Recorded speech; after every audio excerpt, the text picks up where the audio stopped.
perish. You know why? Because it dilates.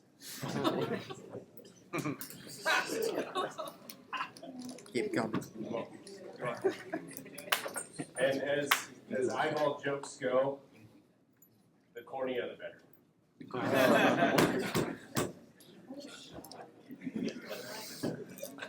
Well,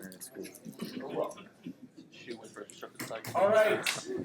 On the HEENT blueprint, we're going to talk about a lot of corneal disorders. And as you future PAs come to learn about the eyeball, you'll learn that a lot of these cornea things you will come into contact with because the cornea sits kind of on top.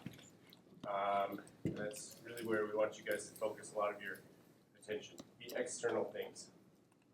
Okay. So this is what we're going to talk about, some corneal conditions, infections of the cornea, different pigment changes, and we'll kind of briefly hit cataract, although cataract's going to be at a different lecture that I'll have today too. And just an anatomical review, again, the cornea is that clear tissue on the front surface of the eye. Okay, see it here in the picture in the front. The cornea is avascular. There's no vascularity to it, but it is living tissue. And we said the cornea gets a lot of its nutrients from the aqueous humor floating around in that anterior chamber. That's what keeps it alive. And then it also gets most of its oxygen from when the eyes are open and the air. That oxygen in the air will just enter the cornea. The prefix for cornea is kera, K-E-R-A. And itis is obviously inflammation, so keratitis is an inflammation of the cornea. There's 5 main layers to the cornea. We talked already about the corneal epithelium and how that is able to regenerate, regrow. Then you got a tiny little layer called Bowman's membrane. This layer is really tough. Okay? If you poke yourself in the eye, you may remove some corneal epithelial cells, maybe give yourself a corneal abrasion, but you're probably not going to poke through Bowman's membrane. It's really tough. It takes a high-speed, sharp projectile to puncture through that. Then you've got the corneal stroma. This is the thick layer. Okay? Few C's thick on that. And the corneal stroma is typically the layer that is ablated or reshaped when you get refractive surgery, and they'll make changes to the shape of the corneal stroma, and that's how refractive surgery changes the shape of or that bends the light coming into your eye. Then we've got Descemet's membrane, and finally the corneal endothelium. And the endothelium is another really important layer. It's a single cell thick layer, and those cells act as pumps, and they are what pump the aqueous humor into the cornea for the energy and nutrients that the cornea requires, and they also pump water out of the cornea. They maintain a certain level of hydration in the cornea. That's a really important layer. We have a mnemonic, every blue Smurf dies eventually, to remember the layers of the cornea. Every blue Smurf dies eventually. All right. Okay, first condition we're going to talk about on the cornea is a pretty funky word. Anybody want to take a stab at that? Pterygium. God, you guys are smart. Pterygium. Okay, not a pterygium, pterygium. You can think of it like a pterodactyl. Okay, spelled kind of similarly. Pterodactyls have wings, right? Bird dinosaurs. Pterygium is kind of like a wing-like lesion that grows onto the cornea. So if you recall in the conjunctival lecture last week, we talked about a yellowish, kind of like a callus growing on the conj, temporally and nasally, caused by UV exposure or or dust. Anybody remember what that was called? Pinguecula, very good, A+. If that pinguecula starts to invade onto the cornea, it's not a pinguecula anymore, we call it a pterygium. Okay. So the etiology for a pterygium is very similar, UV exposure, dry, dusty environments, but the pterygium actually invades onto the cornea. Okay. So don't confuse those two, pinguecula versus pterygium. Patients with a pterygium may have symptoms, they may be asymptomatic. You may see under the microscope the lesion invading the cornea. Sometimes you can actually see it without a microscope. The patient just looks like they got a funky shaped iris or cornea. It's probably a pterygium growing on. This is kind of what they look like. Okay, so that picture on the upper left there is maybe going to be causing that patient some issues. The picture on the lower right is definitely going to be causing that patient issues because that pterygium now has kind of invaded the visual axis and that patient's not going to be able to see through it.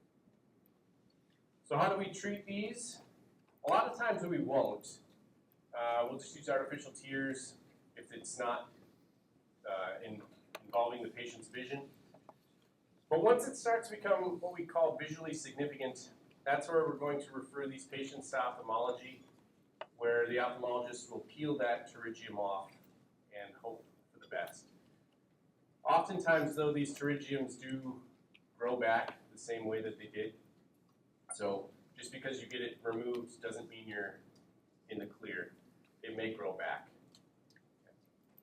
We call that a pterygium peel. All right, moving on to corneal erosions. We've talked about these already as well. My PRK patients or folks in here that have had PRK, when you woke up in the middle of the night or in the morning and you opened your eyes real wide and you ripped that corneal epithelium off, that's a type of corneal erosion. They're pretty painful. You can also just have kind of baseline dryness, damage to the cornea because the cornea is constantly exposed. There were some conditions that may be able to cause this.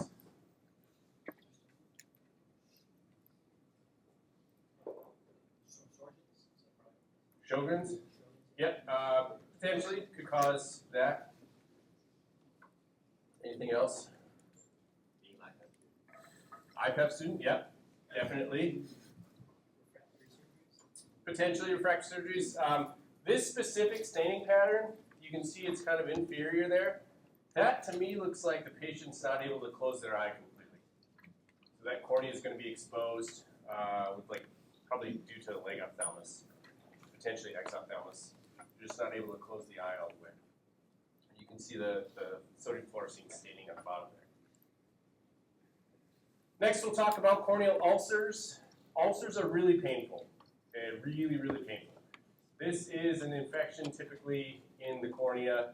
You're going to have epithelial damage, so it will stain with sodium fluorescein. And typically these are caused by some sort of bacterial infection. Oftentimes they're secondary to contact lens wear. And we'll talk about a few coming up, but this is why we tell you not to swim in your contact lenses. This is why we tell you to wash your hands before you touch your contacts. This is why we tell you not to re-moisten your contact lenses in your mouth. This is why we tell you to not reuse contact lens solution.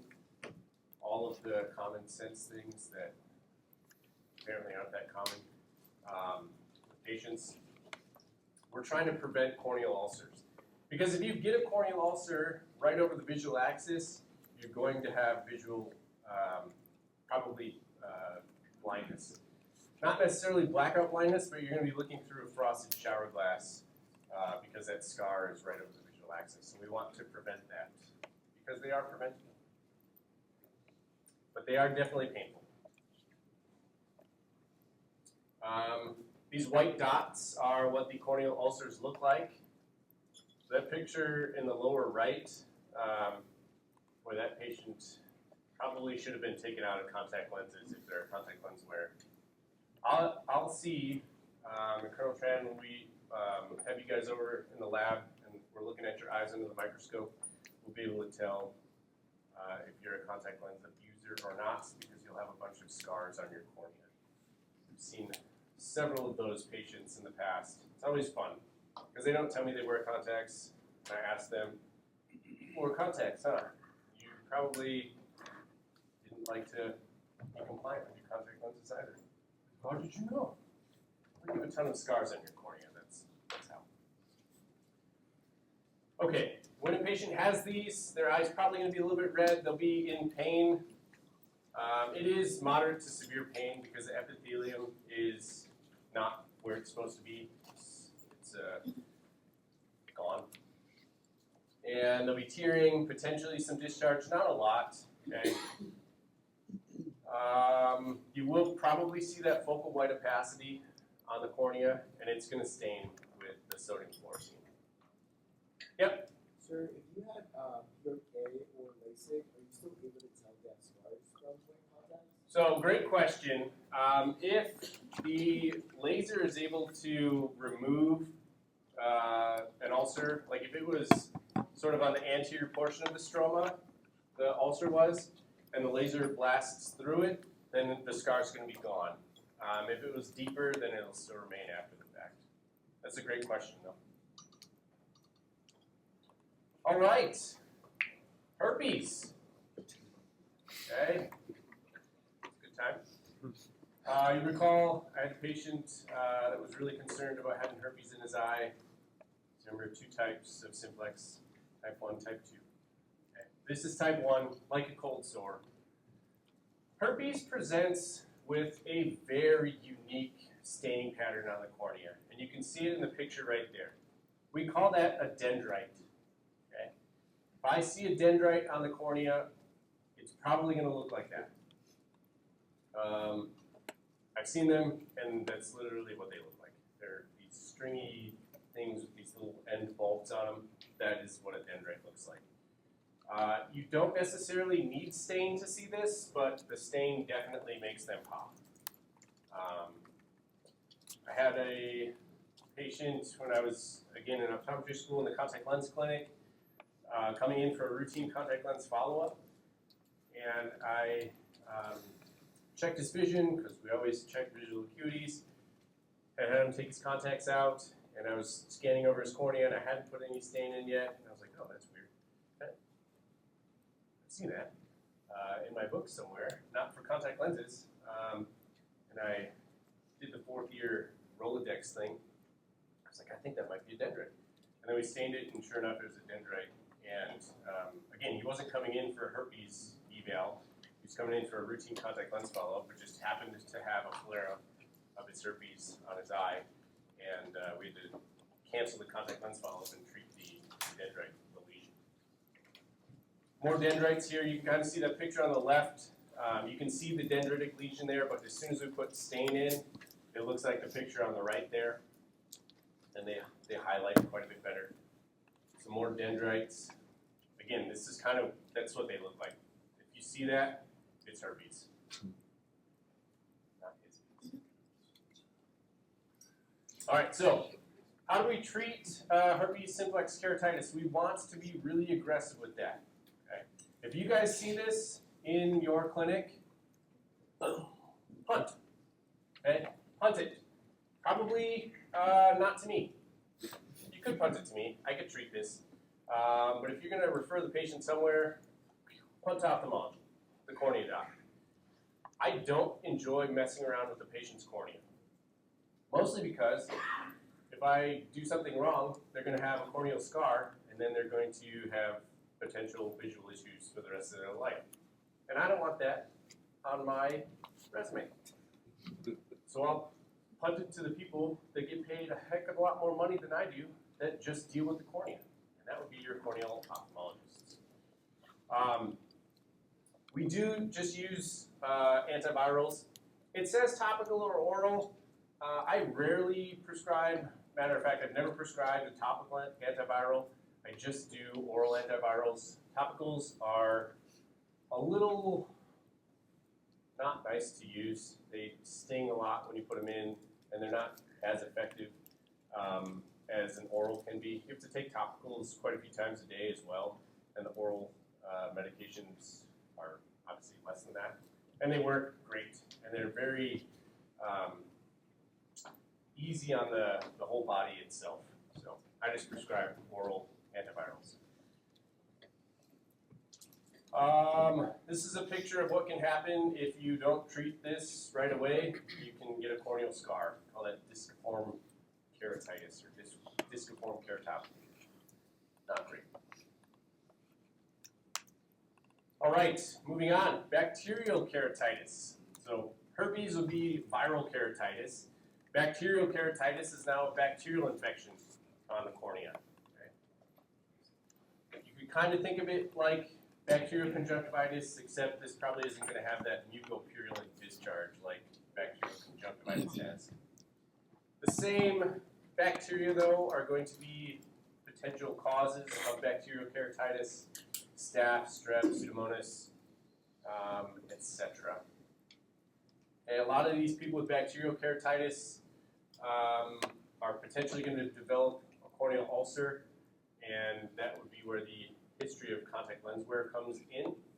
Could potentially get this from having trauma. Anytime that you have a degradation to the corneal epithelium, though, you're at risk of an infection, whether it's viral, bacterial, fungal, because that epithelium is where those tight junctions are, and that keeps the pathogens out. And anytime that epithelium is compromised, those pathogens can invade and infect. Okay, so with bacterial keratitis, you may have some epidefects, maybe ulcerated, maybe having an anterior chamber reaction. We call that hypopion, where the body's immune system is shuttling white blood cells to the eye because the eye is infected. And those white blood cells sometimes float around in the anterior chamber in the aqueous. We call that aqueous cell. Sometimes there's some proteins that float around in there. We call that aqueous flare. And then sometimes those white blood cells can settle inferiorly in the cornea, and we call that hypopion. With hypopion, it is white blood cells, and some people will describe that as pus. Okay? It's a good rule of thumb when you're charting to not use the word pus, because sometimes you may describe things as pussy. Okay, I had an MSA, my front desk technician, had a patient walk into our clinic, and they said their eye was pussy, and my MSA wrote down, "Patient has a pussy eye." And I looked at that, not talking to my MSA, and I was like, "Oh, the right place."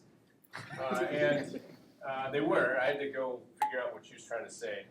And then she never wrote that again. So stay away from the word pus. Yeah. How do we treat bacterial keratitis? This is where you're going to use topical antibiotics. Topical antibiotics are very effective, and they're not as caustic to the eye as a topical antiviral. So if it's just bacterial keratitis, you don't give an oral antibiotic. Typically you're just going to use a topical antibiotic, whether that's a fluoroquinolone like Vigamox or Polytrim, Polymyxin B, and Trimethoprim. Those are probably the two most common topical antibiotics. They work really well, and they obviously are just on the top. They're topical. So not a systemic issue there. If the bacterial keratitis is really bad, then punt this. You probably should punt these anyway, but you can start them on a topical antibiotic and then punt them over ophthalmology, because again, we want to prevent scarring of the cornea.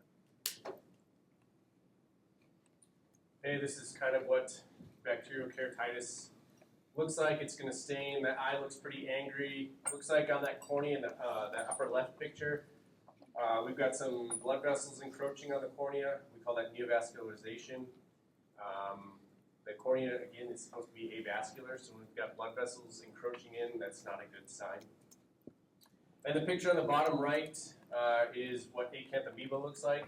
Now, acanthamoeba is very, very difficult to treat because it is not really a bacteria, it's a protozoan, and they're very tough to treat because there's no antiprotozoans. So when I was in optometry school studying for boards, I bought the board prep. It's great. I think, did you guys get that included, your board prep? An iPad? You have any board prep? I think you might get board prep included. I think I read that, which is pretty awesome. I had to pay several $100s for mine, but it was worth it because I passed my boards.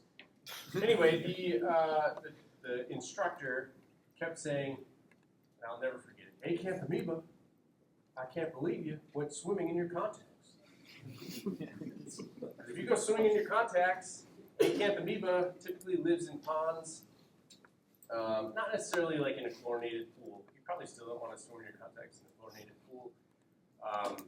But if you're going to I grew up in Wisconsin. We used to swim in inland lakes all the time, and that water is not clean, and there are gross things in the water. And they can sandwich themselves between your contact lens and your cornea and then just start eating into your cornea. So you want to not swim in your contacts. That's acanthamoeba. I can't believe you. Okay, another infection that's very difficult to treat is Pseudomonas. Pseudomonas is an aggressive bacteria. These next several pictures are of a pseudomonal infection. So it starts here, and then it goes to here. And this is obviously pretty bad. That's an angry eye. Okay? So if you look up the definition of an angry eye in the dictionary, that is what it is. Angry. Got a large area of staining, so the epithelium is defected there. There's some immune response in the cornea. If you look behind here, looks like there's already starting to be some hypopyon in the anterior chamber, so white blood cells in the anterior chamber there. The body's immune system is not happy. Don't get Pseudomonas in your eye either. That's not going to have a good prognosis visually. And moving on, fungal keratitis. Okay, this is also something you want to stay away from. This is why we tell you to wear eye pro when you're doing land nav. For the Air Force, land navigation is when you go. You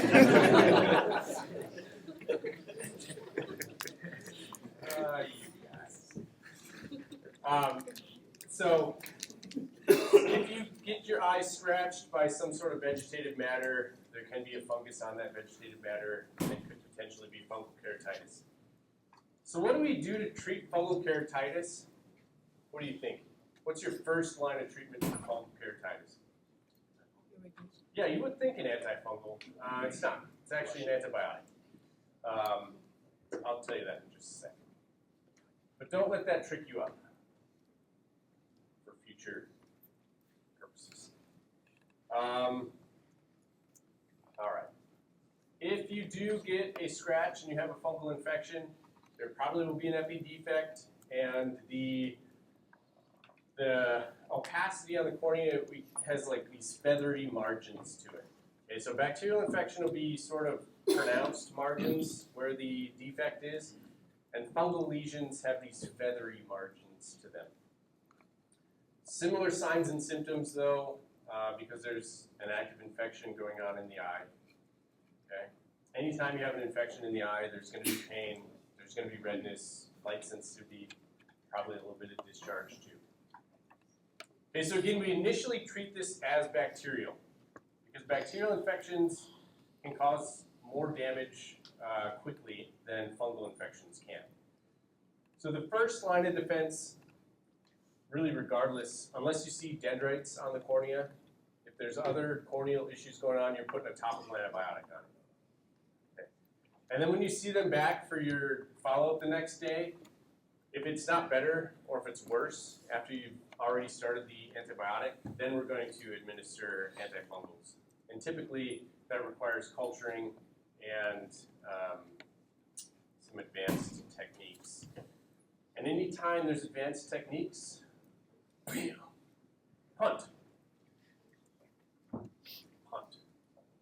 I'm all about punting. So we refer to ophthalmology. No topical steroids, but as we've already discussed, you guys are never going to prescribe topical steroids anyway, right?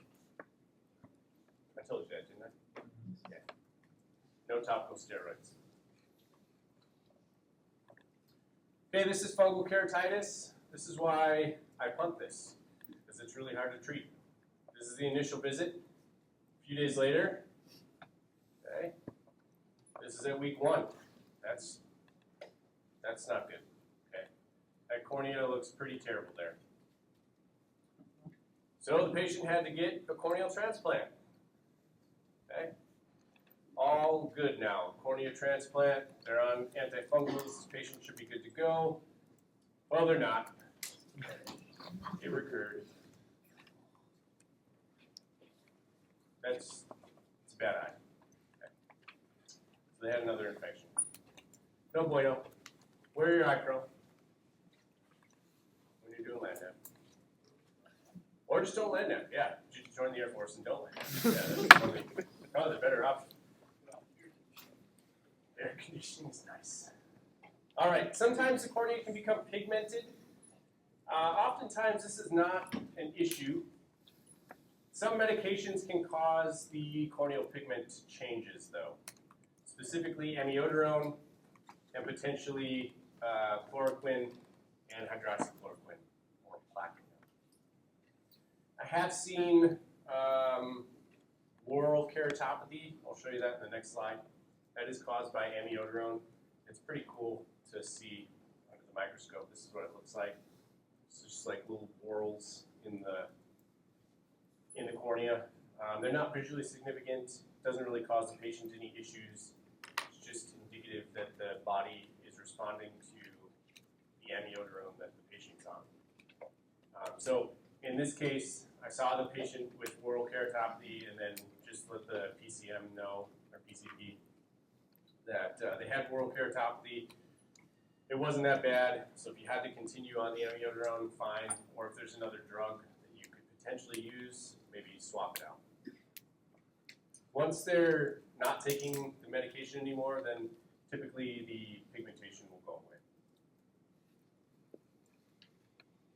Okay, we talked a lot now about RCEs. Again, this is when you wake up in the morning and you rip your epithelium. It really hurts. Okay, so you may have patients coming into your clinic saying, I woke up, my eye hurt so bad when I opened my eye, and now it kind of feels fine. Because a lot of times this will heal up within half an hour to a couple hours. Ask about prior refractive surgery. This picture, for the longest time, I didn't make these slides, so I had no idea what they were trying to get at here because there's not really any notes on it. But I think I finally figured it out. When you get refractive surgery, specifically PRK, they will remove the epithelium because we said that grows back, regenerates. And then they'll blast down with the laser through Bowman's membrane into the corneal stroma. The Bowman's membrane and the stroma, those layers don't regenerate. So once those are gone, the epithelium will just grow back over. Bowman's membrane is really important on the cornea because it's got what are called hemidesmosomes, and they're essentially like adherence points for the epithelium to adhere down onto. And when you don't have Bowman's membrane anymore, that epithelium doesn't really have much to embed itself down onto, so it's kind of like floating over the stroma. So when you open your eye, it may attach just to your eyelid, the epithelium, and that's how you get corneal erosions. That is one drawback to PRK. Now, again, I had PRK, 15 years ago. I haven't had an RCE in several years. Mainly, I'll get them when my eyes are really dry or when I'm really dehydrated. So, food for thought there. Again, these are very painful with patients, and they happen often.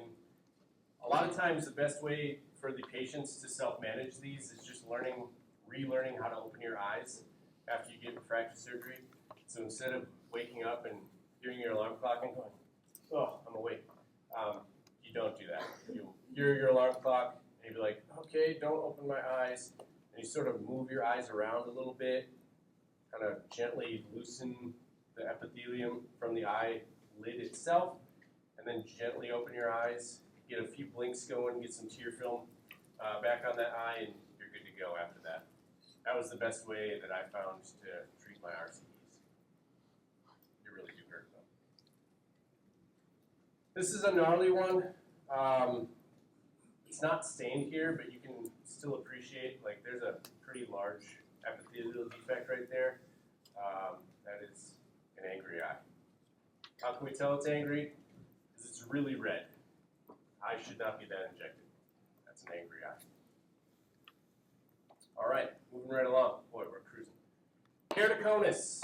Kera, prefix again, means cornea. Cone is cone shape. Okay. So keratoconus is a cone-shaped cornea. Technically, it's a disease of unknown etiology. There's no real known cause for keratoconus, but there are a lot of factors that put you at a higher risk for keratoconus. One of those factors is rubbing your eyes. Burying some knuckles in your eyes, rubbing your eyes with your palm. Because again, as we said on day one, the cornea is organized layers of collagen. They're very nicely organized. Whenever you rub your eye, you're disrupting that organization and allowing the cornea to not be as strong as what it was. And when it's not as strong, it'll start to droop, and the cornea sort of starts to, it's not really melting, but it essentially is just drooping inferiorly, and it'll come to a point, like a cone. And it's going to cause some vision changes, and in severe cases, you may need a corneal transplant. One of the other interesting things about keratoconus is the age group that it affects. So a lot of these eye conditions are going to affect older folks or contact lens wearers.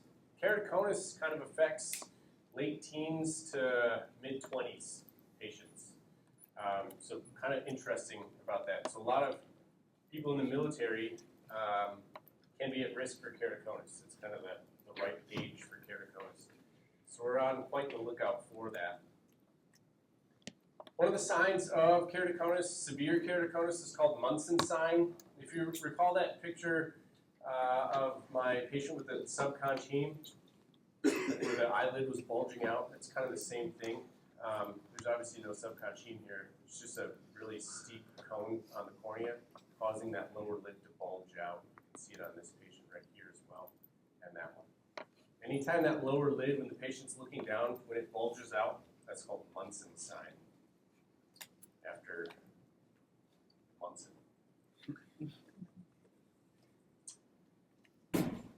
Technology lately has been amazing for the eyeball, and especially for keratoconus patients though, because we can detect keratoconus a lot earlier than what we used to be able to, which is awesome, because early detection of keratoconus allows us to do what's called corneal cross-linking, which is pictured here, and then we can stop that progression of keratoconus. We basically put some riboflavin drops on the cornea and then cure it with that blue light, and it turns a kind of a soft cornea into a very hard cornea. I've seen this done on a contact lens, a soft contact lens. They put some drops of riboflavin on it and put it under a blue light, and that contact was rock hard.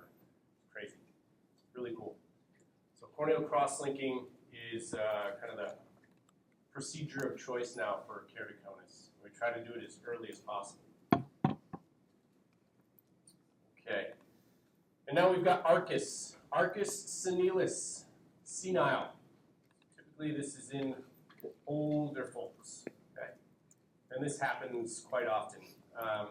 So if you have grandparents or you've seen older people with, they had brown eyes their whole life and now they're in their late 70s, early 80s, and now it looks like they've got blue eyes, they don't. They have Arcus, and that Arcus lends that bluish hue almost to the cornea. It's kind of a gray, white deposit in the peripheral cornea, and it's just a normal kind of age-related change in older patients. If you see Arcus in someone under the age of 40, we're concerned that that is cholesterol. It probably is cholesterol, and I'm going to order a lipid panel, and they probably have high cholesterol. Those are cholesterol deposits in the peripheral cornea there.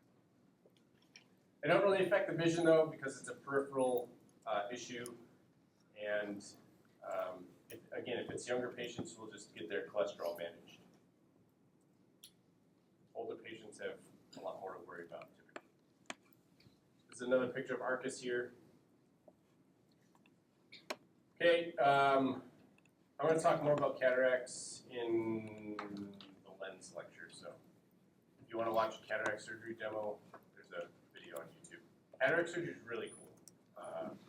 Spoiler alert. All right, we flew through that. Are there any questions on the corneal lecture? Yep.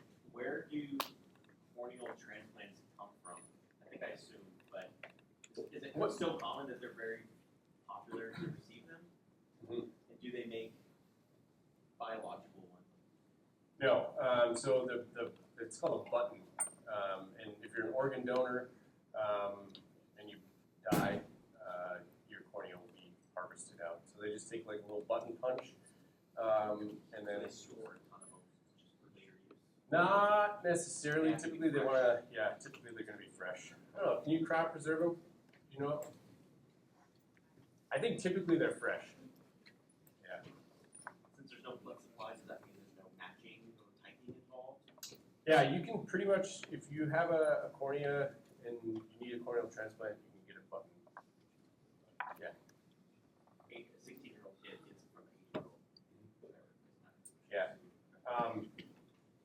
80-year-old corneas aren't great because they're 80. Sure. So we're hoping for young deaths. Hopefully it's, well, yeah. You want to look at that in a morbid. Age match would be more ideal. I'd probably rather not have a 16-year-old die. If it does, I would like that cornea.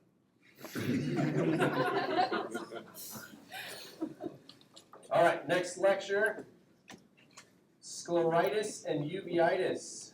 This one is great. Great. Okay. On the blueprint, these are the inflammatory disorders that we're going to talk about of the eyeball. Episcleritis, scleritis, and uveitis, my favorites. Okay, anatomical review here. Sclera is the white part of the eye. It's where all the muscles attach. There's thicker and thinner areas of the sclera, but it's a pretty strong tissue made of collagen and elastin. Above the sclera, or outwards of the sclera, sits the episclera, and this is a kind of a transparent layer, but it has a lot of blood supply going through it. Okay? And then on top of the episclera, we have the conjunctiva. Okay, pictures. Love pictures. All right, so if the episclera becomes inflamed, we call that episcleritis. Episcleritis. Episcleritis is pretty common. Okay, a lot of people probably get episcleritis and don't get it treated, and they're A-okay. Sort of self-limiting. It's just like any time you have an inflammation in your body, like, oh, my knee aches this morning. If you wake up and you say, gosh, my eye kind of aches this morning, potentially it's episcleritis. And just like a knee ache, you might take some ibuprofen. itself up. Same with episcleritis. Okay. Oftentimes it says idiopathic. You could have some other causes to episcleritis, some systemic conditions, but oftentimes it is idiopathic. Okay, so it does have a fairly acute onset. Again, if you think of it like a knee pain, but this is a pain on the eye, kind of happens acutely. It's going to be red.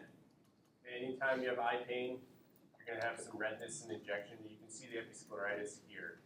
One of the cool things about episcleritis is that it doesn't make the whole eye red.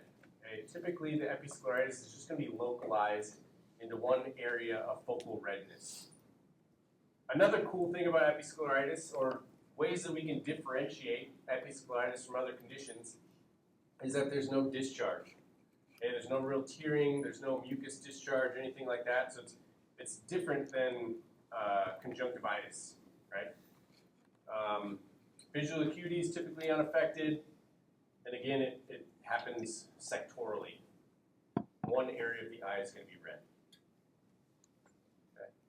So we've got episcleritis in that upper picture here, redness right here. What about this? Do we think that's episcleritis? Yeah. What else do you see? Pinguecula. Could be an inflamed pinguecula too. So hard to say if that one's episcleritis or pingueculitis. I'm going to treat them both the same with a topical steroid. Here's some episcleritis. Okay. Here's more episcleritis. It's definitely episcleritis. Okay, so when we're doing episcleritis workups, as with all eye conditions, you're going to do a good case history on the patient. We do what's called the slit lamp exam, the external exam.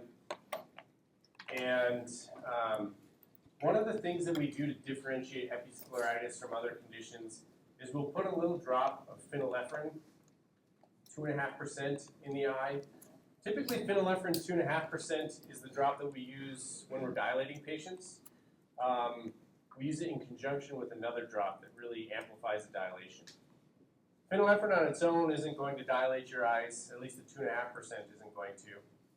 But what it does is it will blanch vessels in the episclera. It will constrict those vessels in the episclera.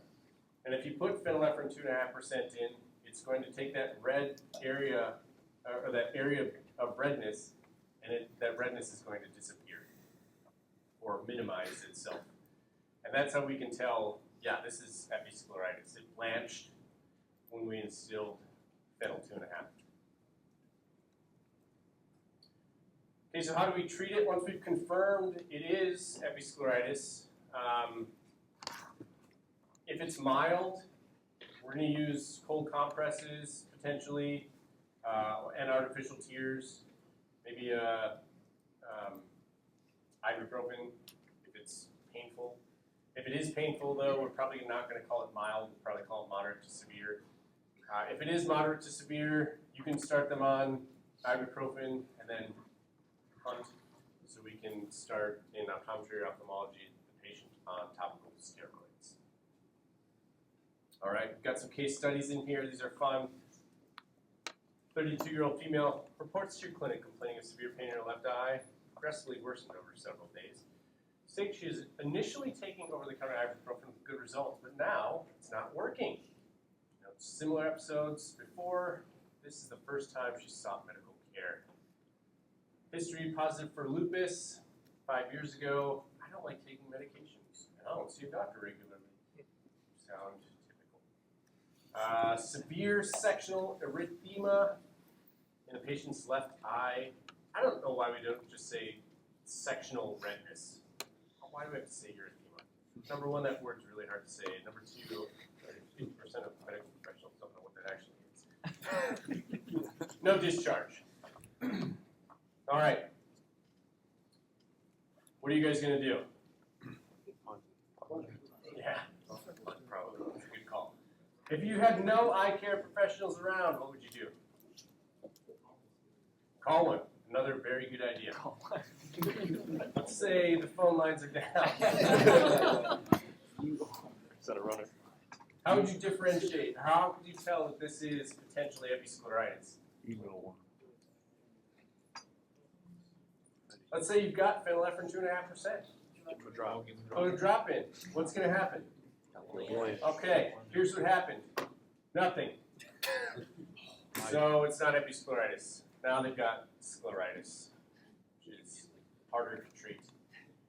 We'll talk about that right after we take a 10-minute break. Yeah.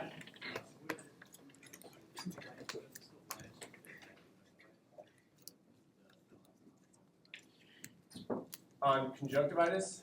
No. No, it's not going to plant. And you're going to have other, like you'll have discharge with conjunctivitis too. Good question. All right, back in 10.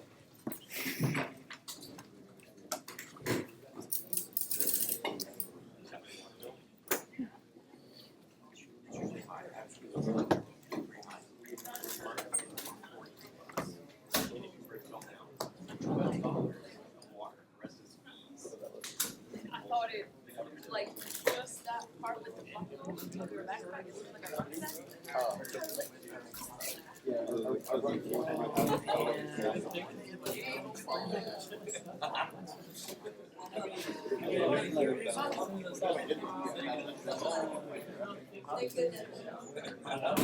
Excuse me, here.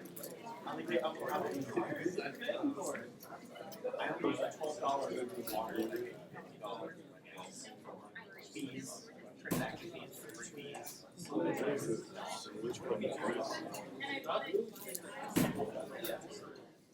I rarely use one. Are you okay?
Finished the first deck, so I just started the second deck. probably fix it.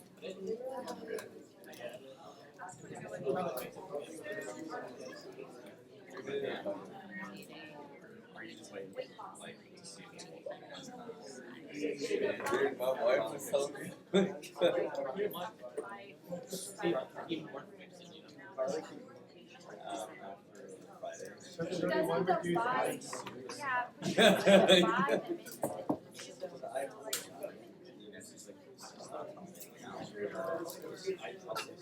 You know what I mean? Because each slide.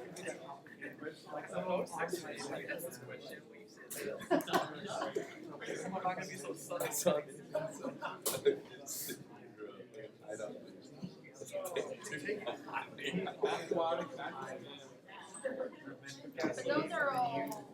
I gaslight you. You don't gaslight me, goddamn. I'm a gaslighter. Anti-diabetic.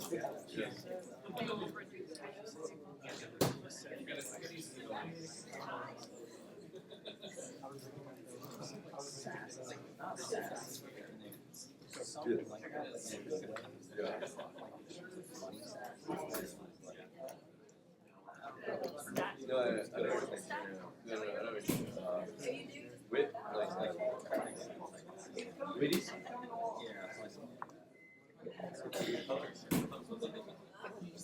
Oh, sure. Pretty proud. I'm staying in almost all the ones. What's the color by numbers? I like it, you know,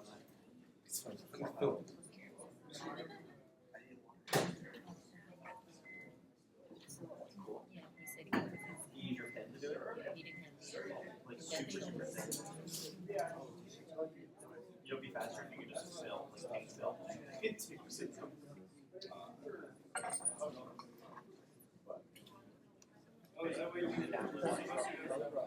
You know what you need is you need anatomy, physiology, and what else goes in. That's when you're actually learning stuff. Yeah. I was telling them, imagine doing the research, just like coloring the kitchen and the ears. You can make them as hydrated or dehydrated as you want. That's right. You mess up, you're like, oh, the bladder around. Don't worry about that. There's blood.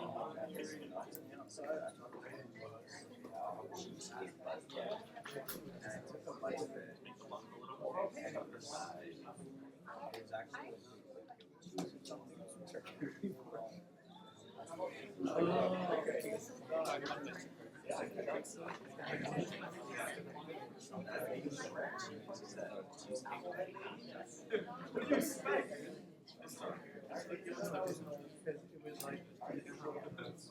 That looks like Shrek.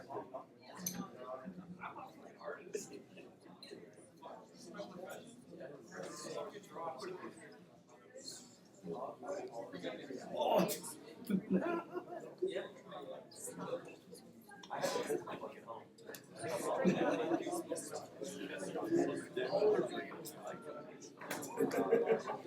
I got matching books, so I'm like getting. I do.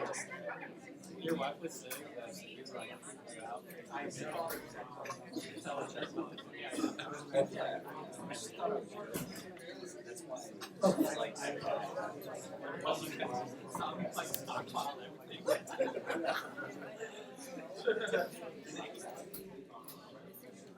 But he plays it on Doom. He knows it's Doom.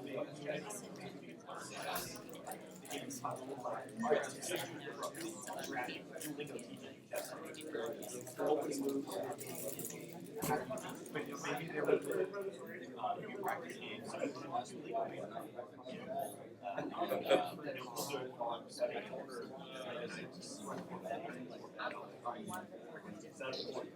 I'll play white, I'll play white.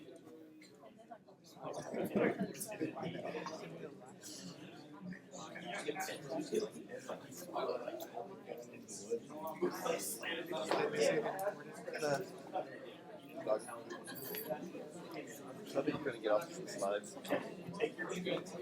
he has some like, he's like herpes. That's perfect, right? And I love your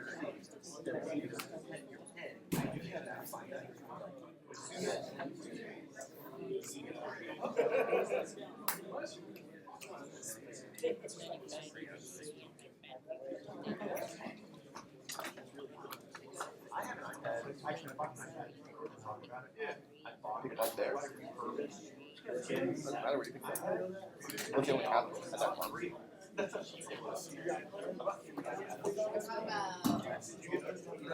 She said there's a number that you can text. Oh yeah. But you like you basically sign in.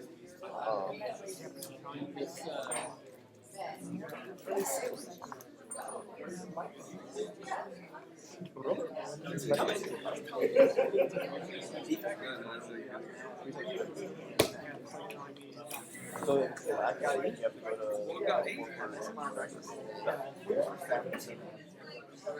I'm like glad it's not like.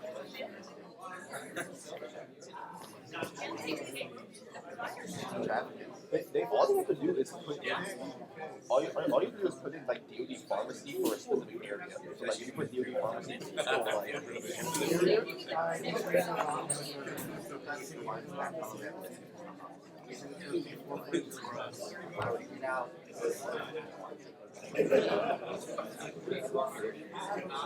Sometimes it make it good, sometimes it make it shit. yeah. That's what I got.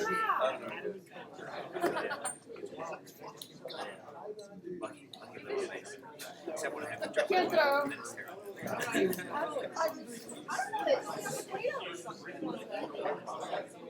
I don't know what you're talking about. Hey, camera say, baby. That one right there, you give it to it. Drunk people, man, don't want to get off that thing.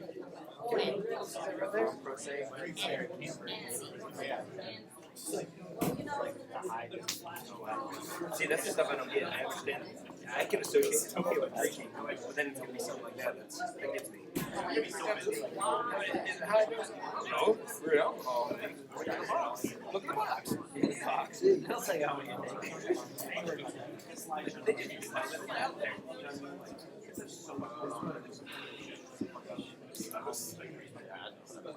Like, I'm pretty sure I put it as much time as this one, like, we'll see that second part. Yeah. I'm too deep in the weeds.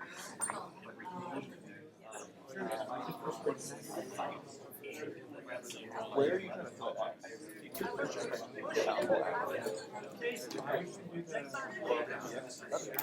Honestly, like, yeah, Zach? Oh, no. I guess, people in the air, like, it's like 5 minutes. My wife got sorry.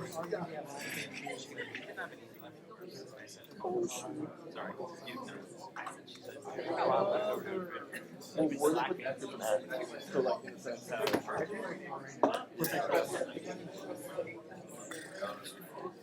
ate that. I would like no.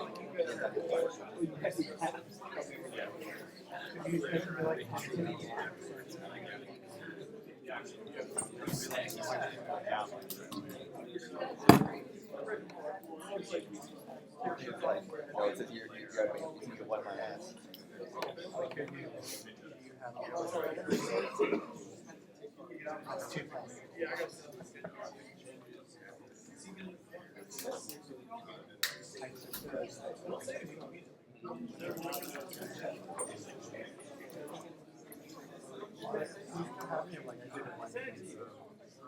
She said it recommended.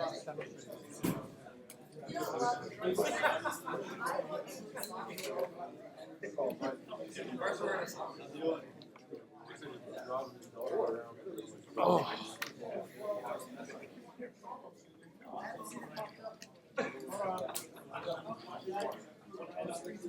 All right, so let's get cracking. So we said if you have episcleritis and you instill phenylephrine 2.5%, that the vessels will blanch. And in this case, they didn't blanch, and that means that it's probably not episcleritis, but rather scleritis. So an inflammation of the sclera, not the episclera. Scleritis is more concerning than episcleritis is.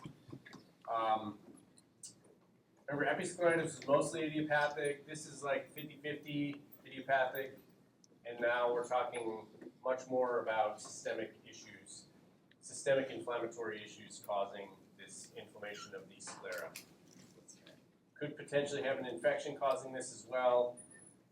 Maybe gout. Any gout fans in here? Okay. Signs and symptoms of scleritis. Okay, so the prominent feature for scleritis, and what you're going to see on questions, whether they're mine or potentially on the pants, would be a deep, boring eye pain. Okay, boring like Elon's Boring Company, digging tunnels. Not boring like listening to me.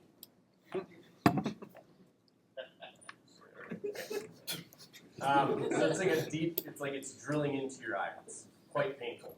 Okay. The other thing you may see is kind of this bluish hue to the sclera. And that bluish hue is indicative of scleral thinning. And let's think back to day one when I talked about the anatomy of the eye. So we've got conj, episclera, sclera. Anybody remember what's underneath the sclera? The layer of blood vessels. Remember what that's called? So yeah, choroid. Wow. Good work. Choroid. Choroid has a bunch of blood vessels in it, and if your sclera is thin, you're going to see the choroidal blood vessels, and they give off sort of a bluish hue. Okay. All right. There's a bunch of different types of scleritis, ways that we classify it. They're all listed here. Do I care that you know types of scleritis, not particularly. Just know that scleritis will not blanch with phenylephrine. It's a deep, boring pain.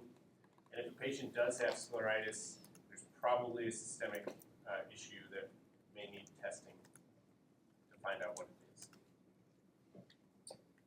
So this slide is all anterior scleritis, and then this is posterior scleritis.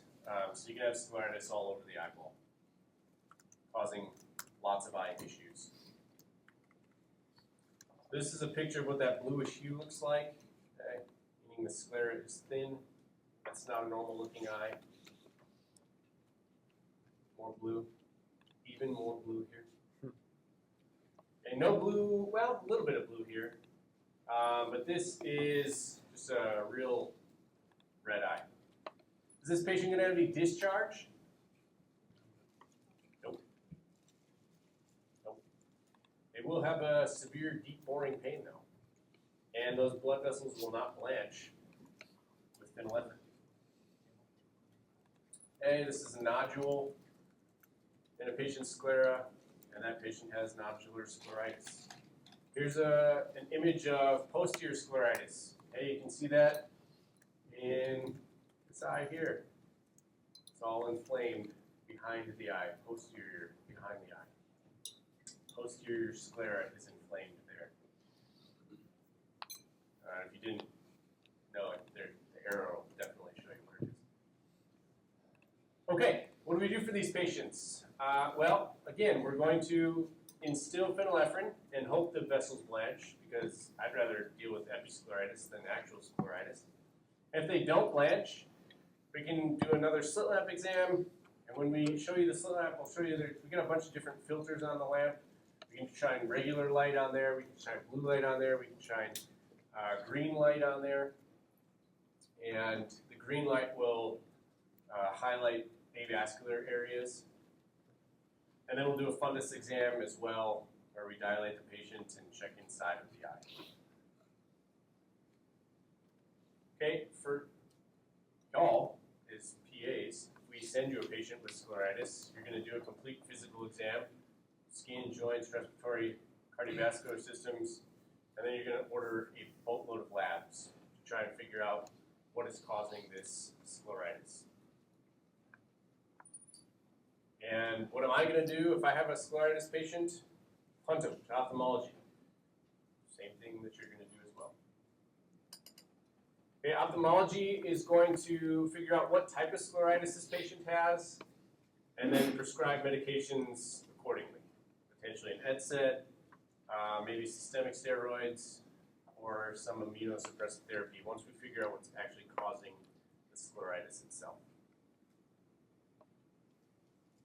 Okay, and then there's different ways to treat necrotizing scleritis. Necrotizing scleritis is pretty bad because the eyeballs basically getting eaten by the scleritis.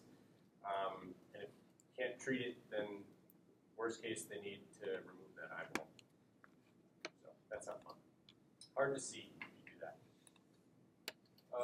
Okay, this is a good chart. You guys love charts. Differentiating conjunctivitis from episcleritis and scleritis. We've got pain, discharge, redness. So if you figure out a way to navigate this chart, you can figure out a way to navigate whether a patient has conjunctivitis, episcleritis, or scleritis. All right. Now we're moving on to the uveal tract. This is our vascular tunic inside of the eyeball.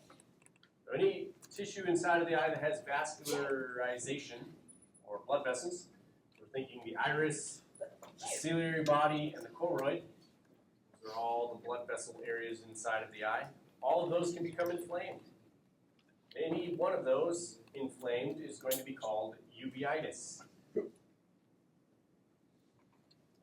Okay, picture here, we've got the iris in the front. Directly behind that is the ciliary body, and that choroid lies right underneath the sclera.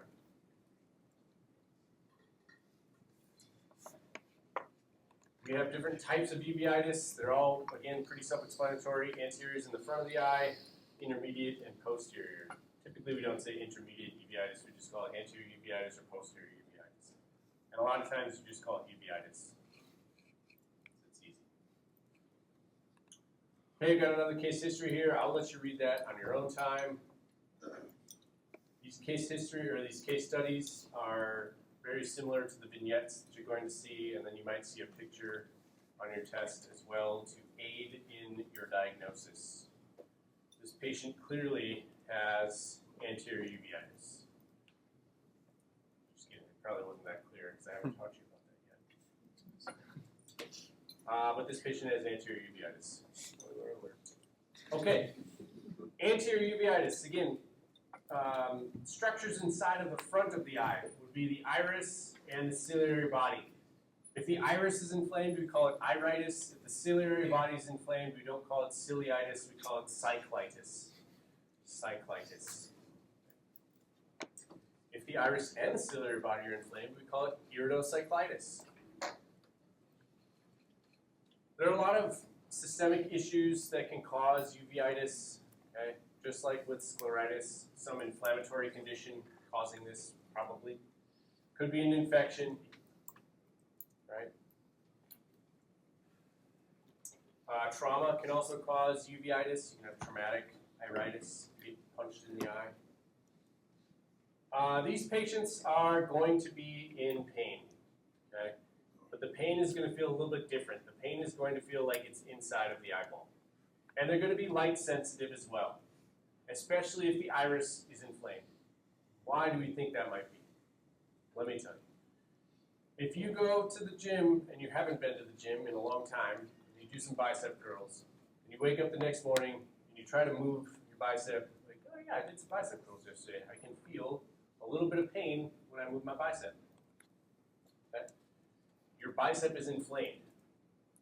When your iris becomes inflamed, it will also hurt when you move that muscle. You don't have any ability to control your iris. It's all automatic when a light signal enters your eye. Okay, so if you wake up and you turn the lights on, naturally your pupils are going to constrict. That iris sphincter is moving. And when that happens, if you have iritis, it's going to hurt. Anytime you have that pain, your eye doesn't really register the pain. It registers that as being light sensitive. That's what your brain thinks. So you're really light sensitive. Okay? It hurts when your iris sphincter is constricting because it's inflamed. So what do we do for these patients? Oftentimes, we will dilate light sensitive patients. That doesn't make any sense. It does. When we dilate a patient, we are paralyzing the ability of that iris sphincter to move. It's like if you go do your bicep curls and you put your arm in a sling, you're not moving your bicep, and it's not painful when you're not moving it. Same concept in the iris. We dilate your eye, that blows it up, and does not allow that sphincter to move at all. So if it doesn't move, it's not going to be causing any pain, and you'll be less light sensitive if your eyes are dilated. Sounds a little counterintuitive, but that's the mechanism behind it. We're paralyzing the muscle, not allowing it to move, and that is what helps with the pain. And then we just give you those fancy sunglasses to wear. Very nice.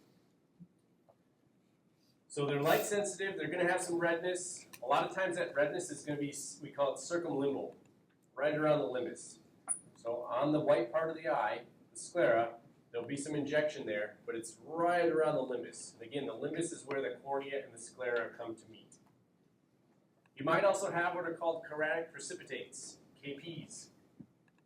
Remember when I said in the anterior chamber, if there's any sort of infection or inflammatory condition, the body's going to shuttle its white blood cells there to try and fight off that inflammation?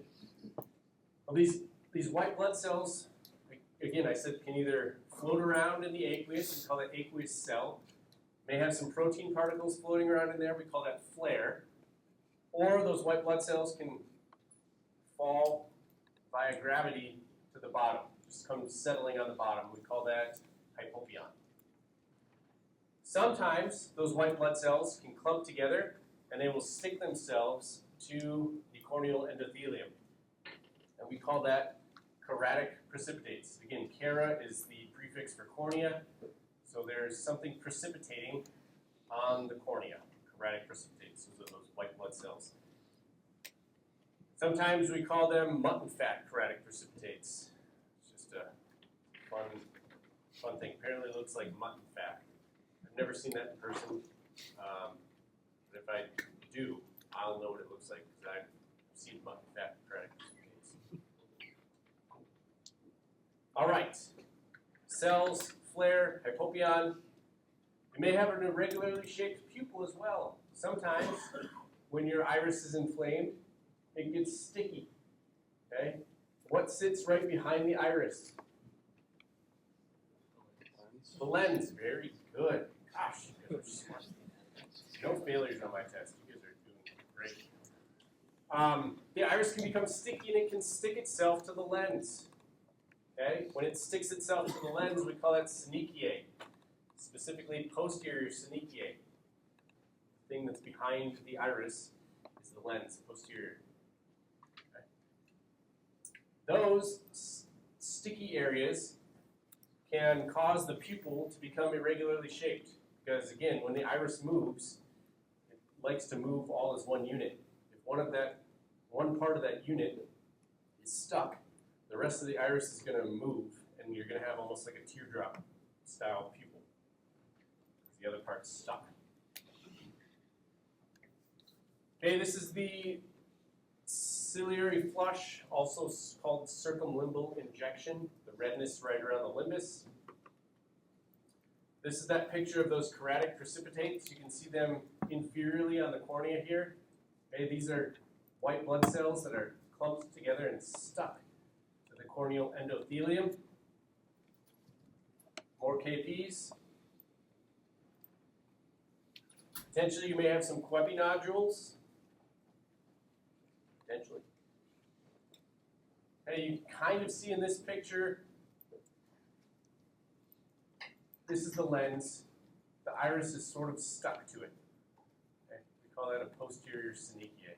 Down here it looks like it might also kind of be stuck to the lens there. All right, so what do you do for these patients to work them up? Again, complete exam, and there's probably some inflammatory systemic component that's causing this uveitis. So you're going to order all of the inflammatory panels. And then punt. Because we are going to prescribe a topical steroid to these patients. Okay? We're also going to dilate them. That is what the cycloplegic agent is. Dilation. Now you guys, I'm hoping you've all been dilated. Who's never been dilated? Please go get an eye exam. Go get dilated. Tomorrow when you're learning about the retina and retinal diseases that you have no idea that you have until it's too late, you'll be like, man, I should have got my eyes done. Go get an eye exam. Get dilated. It's not fun. But the dilation only lasts for a few hours, right? And then you're back to normal. Okay, you might lose some near vision, and you're going to be a little light sensitive. But again, we've got those fancy sunglasses for you. That normal dilation only lasts for a couple hours. Anybody had a class 1 flight physical? No one. Wow. If you get one of those, we'll put drops in your eyes that last for 24 hours. So if you dilated for a full day, that's less enjoyable. And if you have uveitis, we'll probably give you atropine or homatropine. That dilates you for a week or two. One drop, dilated for a week or two. Not fun. We do that though because, again, we don't want that iris to move. We want it to stay paralyzed, and we don't want to be putting drops in your eye every 4 to 6 hours. That's annoying. So we just give you a real strong drop. Prognosis with anterior uveitis is usually pretty good. Unless it happens often, then it's less good. Typically, it won't happen all that often. A lot of times, you'll have it the first time, and it's like, okay, you just got uveitis. We'll treat it, hope for the best. If you come back, then you've got some systemic inflammatory condition. Hopefully, we can get that under control. The patients that can't get their inflammatory conditions under control, those are the ones that have a poor prognosis. All right, another case study. Spoiler alert. This is posterior uveitis, secondary to cytomegalovirus. It's unique. Okay, so posterior uveitis, pretty self-explanatory. That would be the part of the uvea that's in the back of the eye. So your choroid, potentially the vitreous, the retina. Anytime that is inflamed, we call it posterior uveitis. Toxoplasmosis is pretty common. Well, no, it's not. It's the most common cause, though, and it'll leave some gnarly scars in your retina that you'll see tomorrow. AIDS can also cause posterior uveitis, a bunch of other inflammatory conditions. Syphilis, the great masquerader. Signs are pretty similar to posterior uveitis. They're going to have some pain. They'll probably have a decrease in vision. Eye might not be red in the front, but it's going to be inflamed in the back of the eye. So we need the fundus exam to look at that. This is a picture of what toxo looks like in the retina. It'll leave a gnarly little scar there. Toxo scars. Here's cytomegalovirus. AIDS can cause CMV when the immune system is compromised, and that can lead to retinal issues as well, like cytomegalovirus. I'm breezing through a lot of these because they're not super important to you as a clinician. Anything inside of the eye is not going to be all that relevant to you as a PA.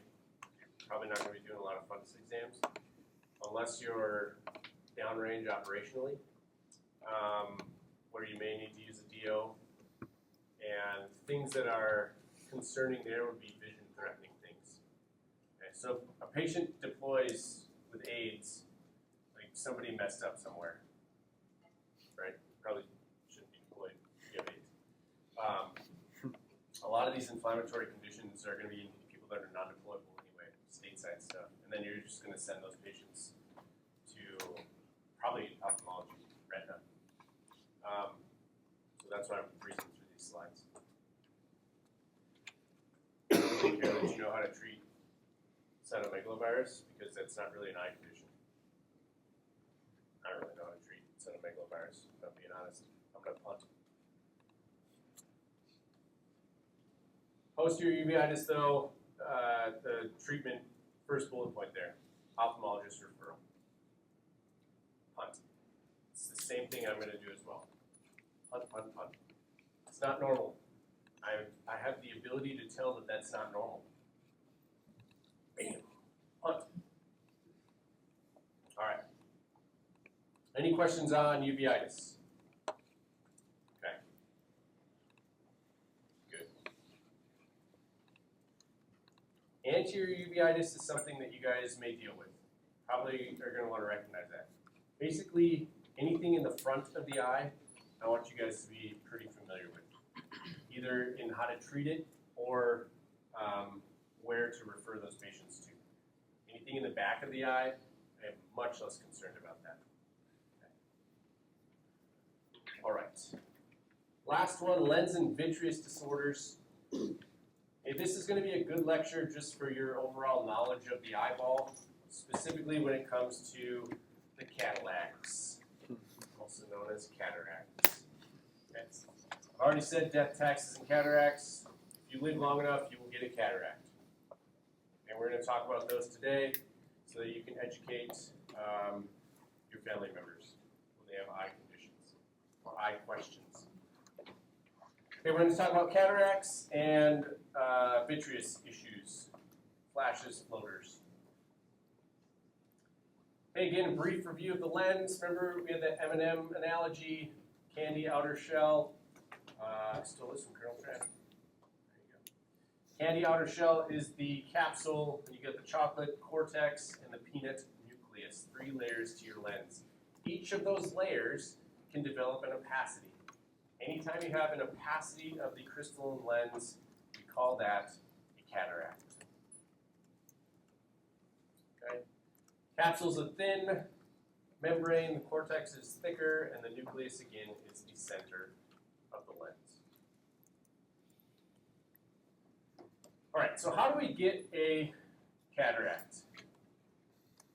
Besides the risk factors, what's really happening in your eye? In your crystalline lens, there's a protein that floats kind of around in there and migrates its way. It's called an alpha crystalline protein. And that protein is produced in your body from birth up until around the age of 40. What that protein does is it keeps the lens nice and movable, soft, and clear. Around the age of 40, that protein stops being produced. And when that happens, your lens becomes harder, more rigid, and it becomes cloudier. You start to notice the rigidity of your lens a lot sooner. Okay, and what is that called? It's harder to move your lens and see things up close. Presbyopia, very good. Okay, and then the cloudiness takes longer to onset, typically around the age of 65 to 75. And that cloudiness is what we call a cataract. So age is the most common way to get a cataract.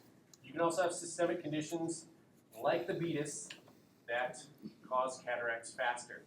Chronic steroid use, the corticosteroids, not the androgenic ones, can cause cataracts as well. I guess maybe androgenic ones can too.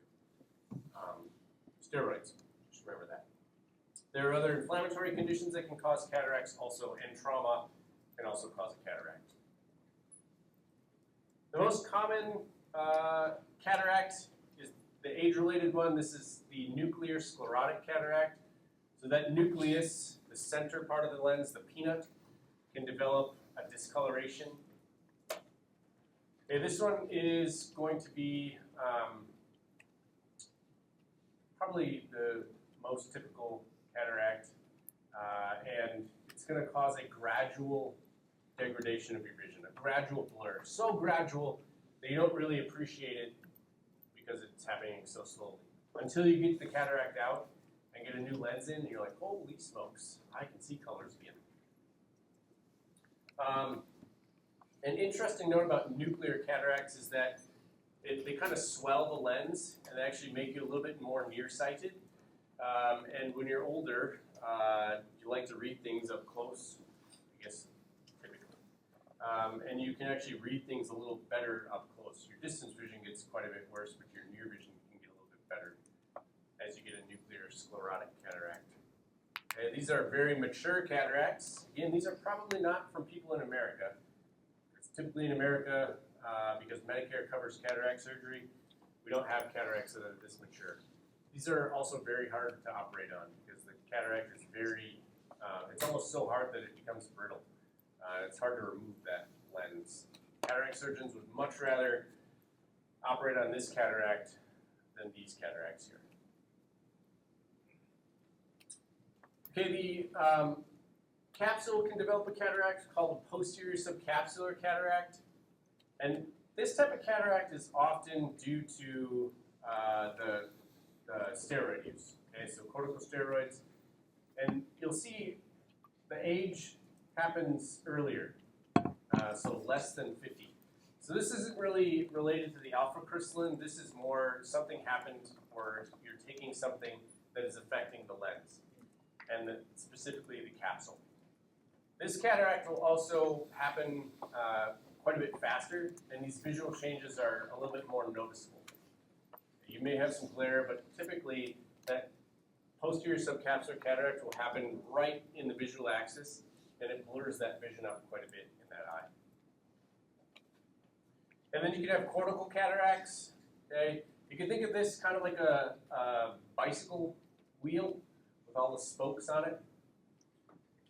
So these spokes are pointing through the lens, and anytime you have anything in the lens, it's gonna, when light shines through it, that light is gonna bounce off whatever's in the lens.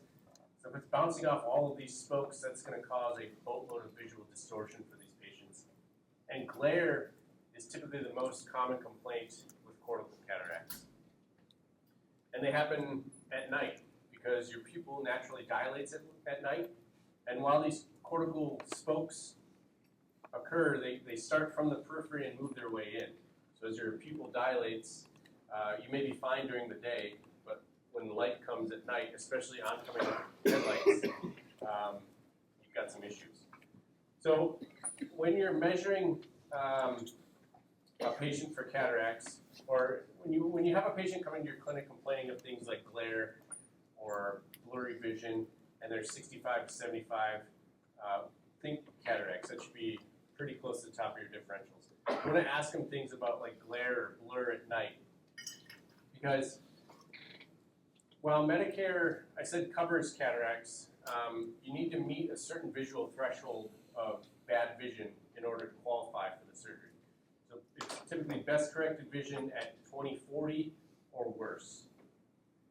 A lot of these patients with cortical cataracts, because the center of the lens is still pretty clear, will be able to read better than 20/40.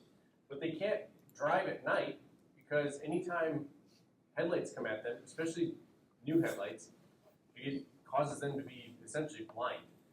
So what we'll do is a glare test, and you can actually qualify for cataract surgery by failing a glare test. Even though you're 20/20 regularly, if we shine a light into your eyes and you can't read anything on the vision chart, then you'll also qualify for cataract surgery as well. So glare is a really important thing to ask about when you have patients that fit the bill for cataract age. Make sure you're asking them about glare as well, and then figure out when their last eye exam was. And then ask them, why are you coming to see me? Why didn't you just go to optometry? Just kidding. Don't ask them that, but ask them about glare. Another picture of the cortical spokes there. So cataracts can cause progressive visual loss. And again, a lot of the patients won't notice how bad their vision is until they get cataract surgery.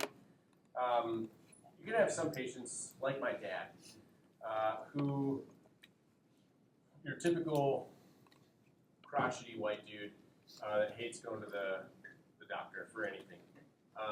And hates talking about medical conditions with his eyeballs with his son, who happens to be an optometrist, until it starts to really freak him out. And so my dad finally mentioned to me, hey, can you maybe take a look at my eyeballs, because I'm starting to get a little bit worried. And he's got a CDL, commercial driver's license, so he drives for a living, and his vision is obviously pretty important to him. And his vision was getting bad enough that he was worried enough to finally come and talk to me. So I was like, yeah, absolutely. And he's really hesitant about anything medical related, and he's not alone. There are a lot of people in America that don't like going to the doctor. So I get him dilated, and well, first I checked his vision. He's like 20/60 best corrected. I tried to refract him, and I'm like, I can't get anything. You got some bad vision here, Dad. And then I dilated him, and I looked in, and I was like, whew, you're going to be okay. You have just a really gnarly looking cataract in your eye, and you're going to get that lens out, and they're going to put a new one in, and you're going to be good to go. And so like a few months later, he ended up getting the surgery. They do one eye at a time typically when you're doing cataract surgery, because they want one eye still normal. So they took the lens out and put the new one in, and he called me like right after surgery. He's like, oh, this is amazing. I can see. I've got phenomenal vision. And he was still like 20/30, so he still had a bunch of healing to go. But I was like, hey, go to the doctor sooner rather than later, Dad. Please. It's easier that way. But a lot of patients are going to get cataract surgery, and they're going to be very, very impressed with what their vision looks like after. The main goal with cataract surgery, obviously, is to get rid of the cloudiness of the lens inside of the eye. But surgeons will tell you that their goal is to eliminate or significantly decrease the dependence on glasses. Because what they're going to do is take the lens out of the eye, and they're going to put a piece of plastic inside of your eye that actually has your prescription in it. So if you've worn glasses your whole life, potentially you won't need to wear glasses once you get cataract surgery. And when we, y'all are younger than I am, but when we get cataract surgery, technology is probably going to be to the point where they'll put a lens in and you won't need glasses at all. Your distance vision should be great, and the near vision will also be great. Whether that's from a plastic lens that is able to constrict, or just the different optics that they're able to put into the cataract lens, or the ICL, not ICL, the IOL, intraocular lens. We should be able to not have to wear glasses at all. Cataract surgery is awesome. Huge proponent of it. It's the most commonly performed surgery in America, and it's also the most successful surgery in America, because everybody's got two eyes, and again, everybody's going to get cataracts. So there's a lot of surgeons that have a lot of practice doing it. Before you get surgery, though, like I said, you'll have decreased color vision, potentially that improvement in your near vision as that lens gets thicker. And this picture can kind of demonstrate some of the issues, trouble at night, double vision potentially, sort of a fading of colors a little bit, that central kind of cloudiness, blurry vision. So again, before they're 20/40, we're going to try to correct them as best we can with glasses. Once they reach that 20/40 threshold, they're going to get cataract surgery. Okay, the pictures on this screen are of intraocular lenses. So the one on the left is the lens after it's actually in the eyeball, and the one on the right is how small they are. That is a IOL on a fingertip there. Now they put these in the eye, they don't put them in like that. Okay, that's going to be hard to get into the eye. When they do cataract surgery, the surgeon will make a few little slits in the cornea with a diamond blade knife. And they're tiny little slits. And they're able to weasel their little instruments in.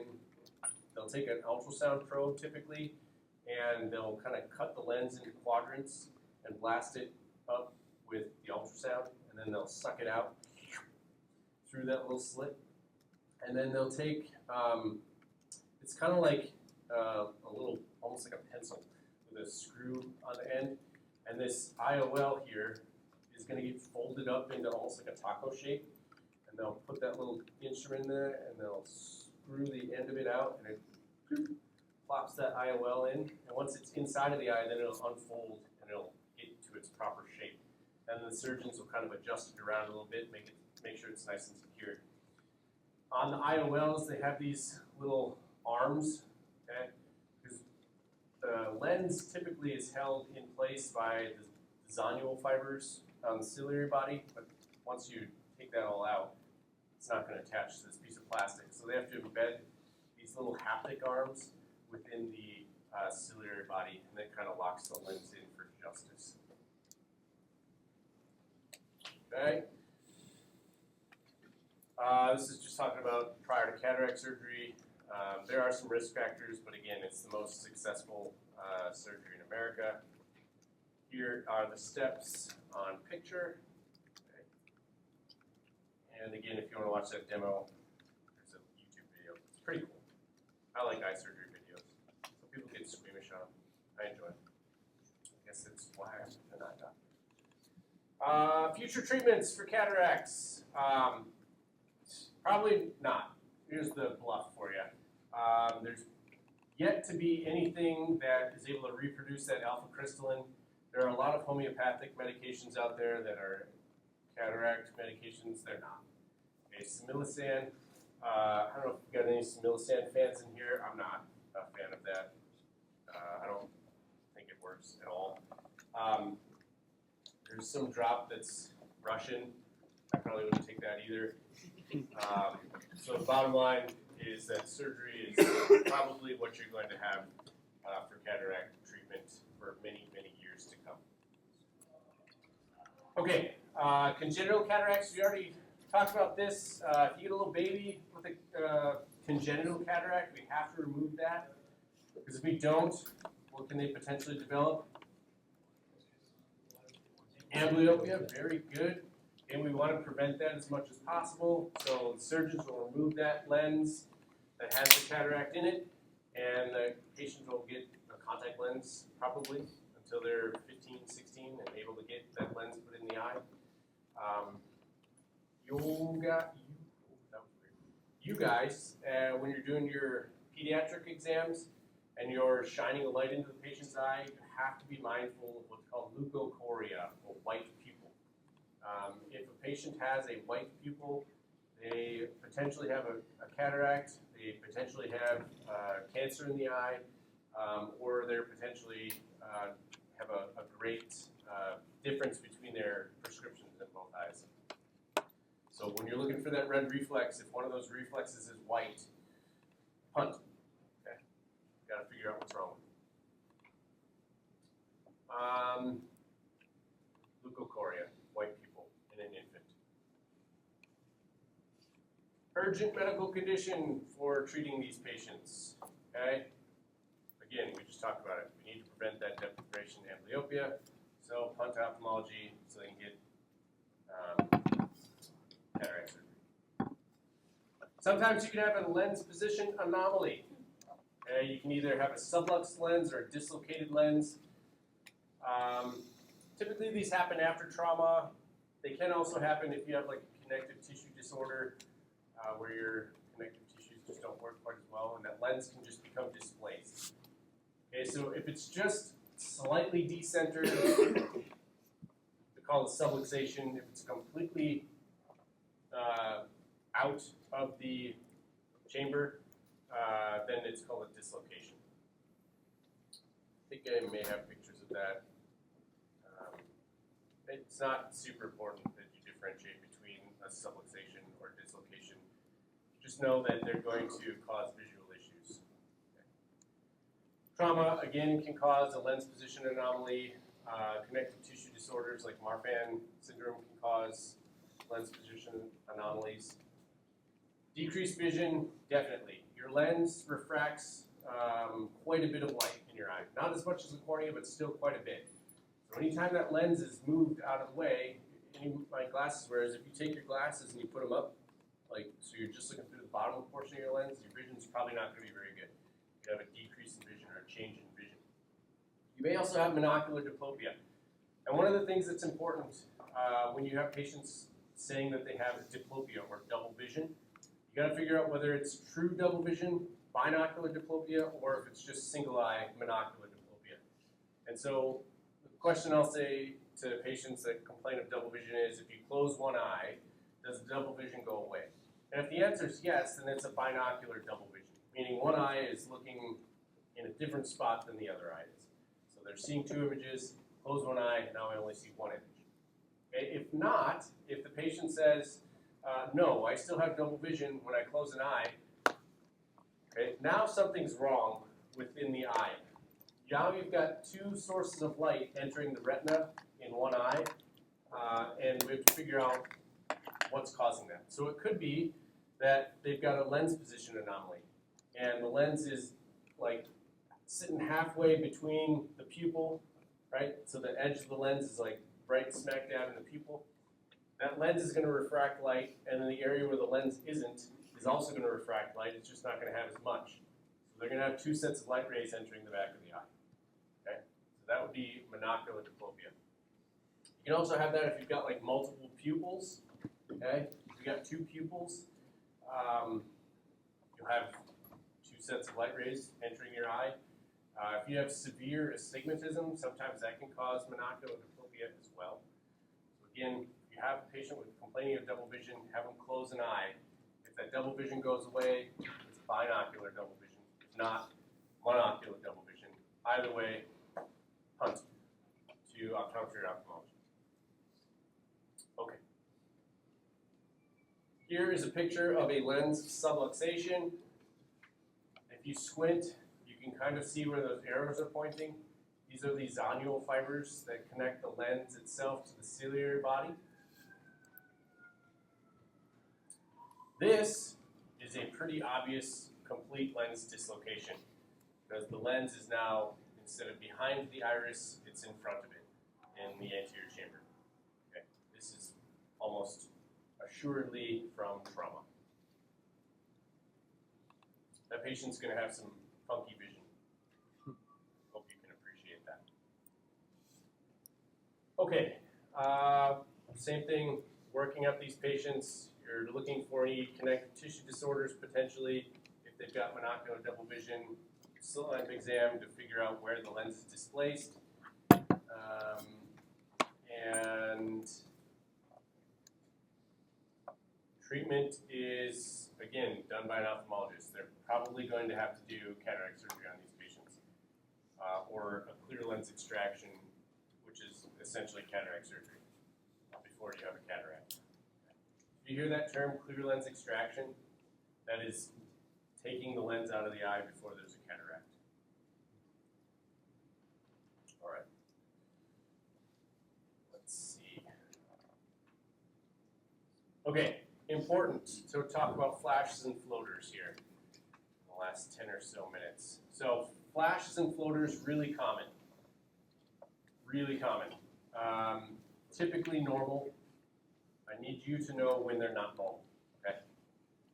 So vitreous jelly is inside of the eye. We talked about that on day one, right? That's that jelly in the back of the eye that keeps the eye round. It's kind of like a shock absorber as well. And as you get older, that vitreous jelly clumps together, and those clumps then float around in your vision. Anybody go and look for their floaters after we talked about them? Smart. Good. You listened. Good. So those are normal. Floaters are normal. Okay? The ones that just wave around, and they're always there, those are normal. Okay? The retina, you'll learn about tomorrow, but the retina does not contain any pain receptors. It's only light receptors, photoreceptors in the retina. No pain receptors. So if the retina gets tugged on or pulled on, it doesn't say ow.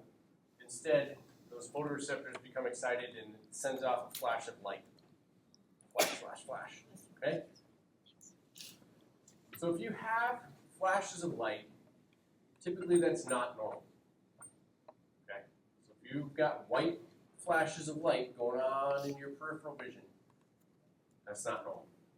Something is tugging or pulling on your retina. We need to figure out what it is. Potentially it's your vitreous, okay? But it could also be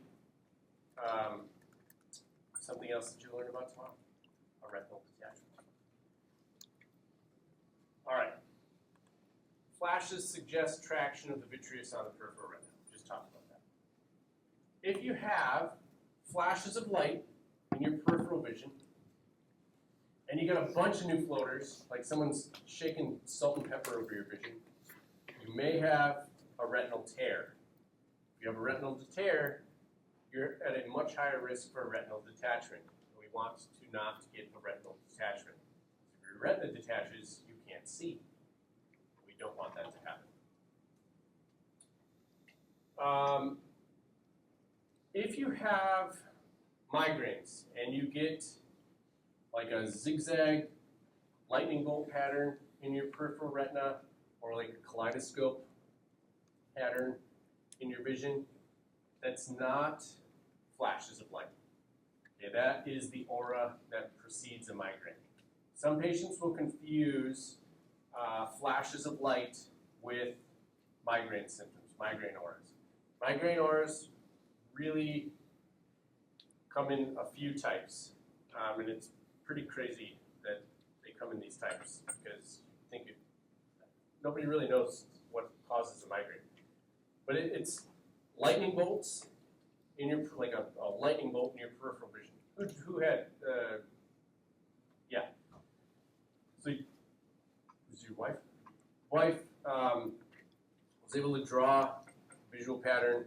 He came up and you didn't even really need to tell me anything. She's like, ocular migraine. It's a lightning bolt in your peripheral vision. It's wild. The other one that can happen is like a kaleidoscope. You guys have looked through a kaleidoscope when you were a kid or an adult. It's got that funky little design, and a lot of times that will start centrally, kaleidoscoping around, and that will grow until it encompasses your entire vision. And these all of these migraine symptoms, these auras, last for about 30 minutes and then they go away. And either you get a massive headache after that, or you don't. And hopefully you don't. If you don't, that's called an ocular migraine. If you do get the headache after, that's the migraine with aura. That's the aura that you're seeing. Those are not flashes. Flashes are white light flashing like a strobe light in your peripheral vision. If you have flashes and salt and pepper being shaken over your vision, send that patient to optometry or ophthalmology. We have to dilate them. They may have a retinal tear. Okay. We'll finish up with a posterior vitreous detachment, PVD. These are common. They happen to almost everybody. As that vitreous liquefies, it shrinks down and it detaches itself from the retina. Normal. That will cause flashes of light. That will potentially cause a new floater. But as long as the retina is still intact, we're not worried about it.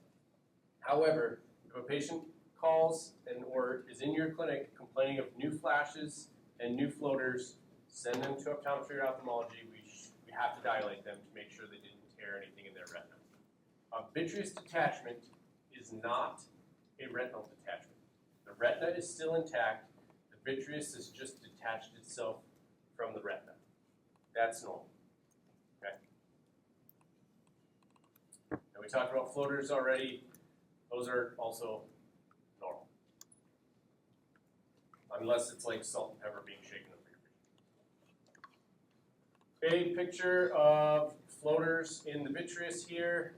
If you have really bad floaters, they may suck the vitreous out and pump your eye full of saline. That's called a vitrectomy. They don't do that all that often because it's pretty invasive. All right, some case studies. You can read those. Here's my boy, Jordan Groff. More case studies. Lens subluxation pictures here. And Y-string. All right, any questions? Good work. 3 lectures down. You got retina tomorrow. That's a long one. It's a fun one, though. You have much smarter optometrists teaching you tomorrow than me. All right, we'll see y'all tomorrow at 10.